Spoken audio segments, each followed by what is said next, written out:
Hey everybody, welcome to day 52, where we are going to be talking about creating a timeline for our books so that we can keep our events in order. So if you haven't hit that subscribe button below, go ahead and click it now, and whatever it is you're drinking today, grab a cup, cozy up, and let's get to writing.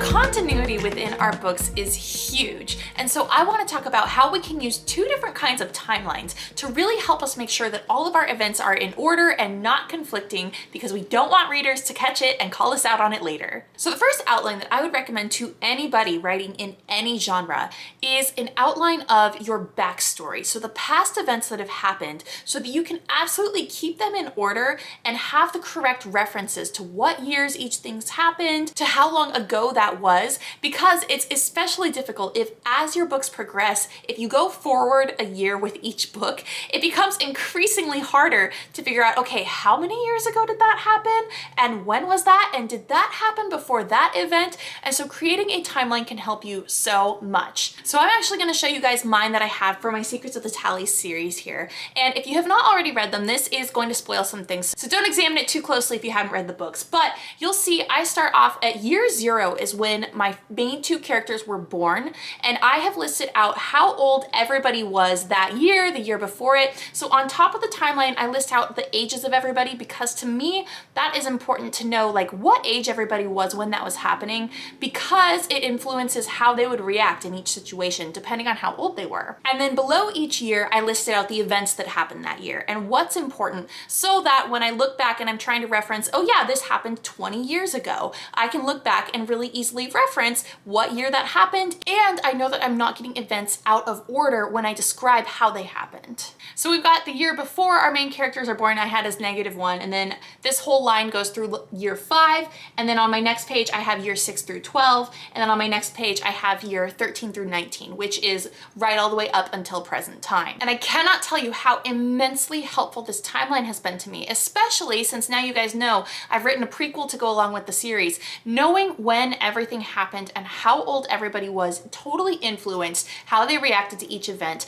And having this timeline made a world of difference in making sure that everything was accurate and happened in the right order. Now you can also do this with each individual book to help you keep all of the events in order and consistent with all of the other events, especially if you write your book out of order, and doubly especially if you write from multiple characters' perspectives. Because I can tell you from experience, when you are trying to juggle multiple characters having perspectives throughout the course of days or maybe even weeks or months or years, you have to have some sort of a timeline to make sure that everything they are experiencing is lining up with everything else the other characters are experiencing too. Because if everybody witnesses a disaster at the same time, and then the next chapter has somebody talking about how that was a week ago, and the next chapter is from a different perspective and he says that just happened yesterday. If you're writing the book out of order, it is so easy for that to happen, just because it is really difficult to juggle all of those timestamps.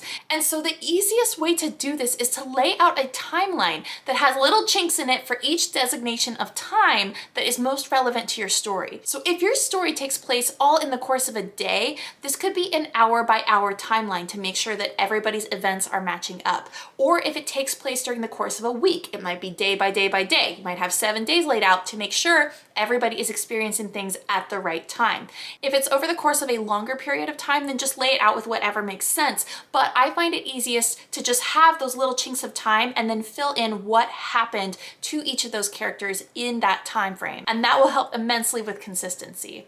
And of course, this is something that you can do after the challenge is over, after we've hit our 50,000 words. But something to keep in mind is that a timeline could really help you cut down on your editing time if you aren't specifically having to go through and research every single time somebody mentions a period of time to make sure that it's correct. Having this timeline will save a lot of time. But what matters right now is the word count. So today is day 52, which means yesterday we should have been at a total of 35,007. I wrote 85 words yesterday. Yes, you heard that correctly, 85, which means I'm at a total of 33,796. So I'm gonna have some catching up to do today. So I am gonna jump off and do that right now. And I will see you guys tomorrow for day 53 of the 60-day novel writing challenge.